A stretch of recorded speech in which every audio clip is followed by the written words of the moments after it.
Yes, hii ni kwa ajili ya wanaume. Sasa leo hebu tuone vitu gani ambavyo vinapelekea mwanaume kuweza kuitwa mgumba. Kitu cha kwanza unachotakiwa kufahamu tunapozungumzia ugumba kwa upande wa mwanaume ni kwamba ni ile hali ya wewe mwanaume kushindwa kutungisha ujauzito. Na maana ingekuwa ni kwa mwanamke tunasema sasa yeye ni kushindwa kuconceive, kubeba au kupata. Kwa upande wa mwanaume ni kile kitendo cha mwanaume kushindwa kumbebesha au kumpatia mwanamke ujauzito. Hiyo ndio maana fupi ya changamoto ya neno ugumba kwa mwanaume. Sasa unachotakiwa kufahamu, ziko fakti nyingi sana ambazo zina lead au zinapelekea wewe kuweza kupata changamoto ya ugumba au kushindwa kutungisha mimba kwa mwenza wako. Fakti ya kwanza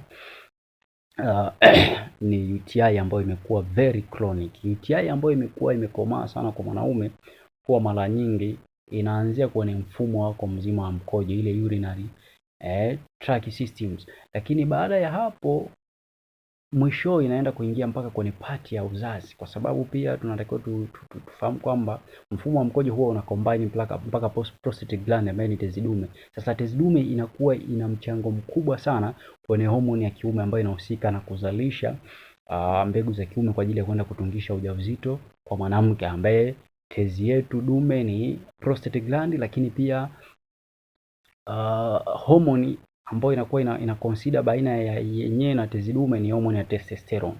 Kwa hiyo fakti ya kwanza ni UTI, lazima impelekee mwanaume kuweza kuwa mgumba. Lakini fakti ya pili ni masturbation, kujichua au kunyonga au self sex. Yani kile kitendo cha wale watu ambao wamepitia punyeto kwa muda mrefu sana. Hii mara nyingi huwa ina lead kupelekea changamoto ya ugumba au wanaume kushindwa kutungisha ujauzito kwa wanawake wao au kwa wenzao. Kwa nini? Mtu yote ambaye anafanya masturbation au ambaye ameshapitia kufanya masturbation tayari anakuwa ana ile weak production of sperms ambazo ni strong. Anakuwa ana udhaifu wa kuzalisha mbegu ambazo ni imara zinazoweza kumsaidia kuweza kutungisha ujauzito. Kwa maana fupi, anakuwa anazalisha mbegu ambazo hazina mikia. Lakini fakti nyingine ni fakti ambayo tunaita ni prostate gland enlargement. Endapo tezi dume yako imetanuka au ina changamoto yoyote, tayari utakuwa una riski kubwa sana ya wewe kuweza kushindwa kutungisha ujauzito kwa mwanamke wako au mwenza wako. So fakti zipo nyingi sana ambazo zinapelekea changamoto ya ugumba kwa wanaume. Lakini pia kitu kingine ni ulaji mbovu. Tuchukulie mfano, unatakiwa ufahamu kwamba mwanaume anakuwa anajengwa sana na calcium na zinc.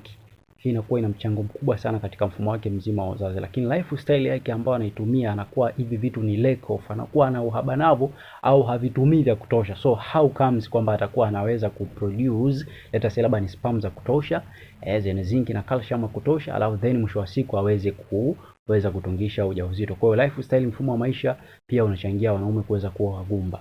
Hapa tuna focus mpaka watu ambao wanatumia vile let labda ni pombe, sigara, na drug addicts ambazo ni tofauti, cocaine and so on. Lakini pia vitu vingine ambavyo vinaweza vikampelekea mwanaume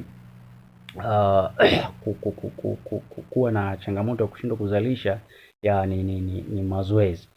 Mara nyingi mazoezi yanakuwa na mchango mzima kuanzia kwenye cardiovascular system yake, kwenye mfumo wake mzima wa damu, lakini pia yanakuwa yana mchango wa kutosha kwenye hadi ile main reproductive system, mpaka kwenye ule mfumo wake mzima wa uzazi yeye kama mwanaume.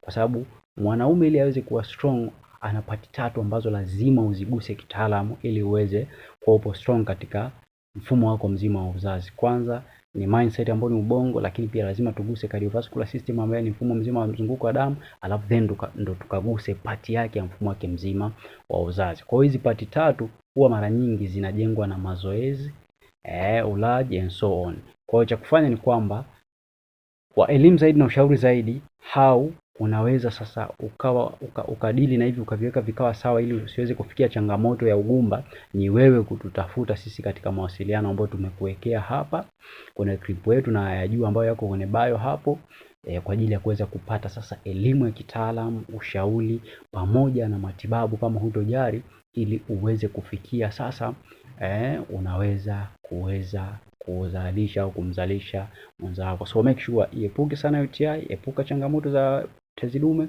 changamoto za ngiri, changamoto za masturbation, kujichua upunyeto, mfumo mbovu wa maisha, kutokufanya mazoezi, kutokula vitu ambavyo ni sahihi, ili uweze kuwa sasa ni mwanaume, na ni mwanaume kweli kweli, kuanzia kuwa ni mwanaume mashine, mwanaume kuzalisha, ndi mwanaume ambaye ni so on.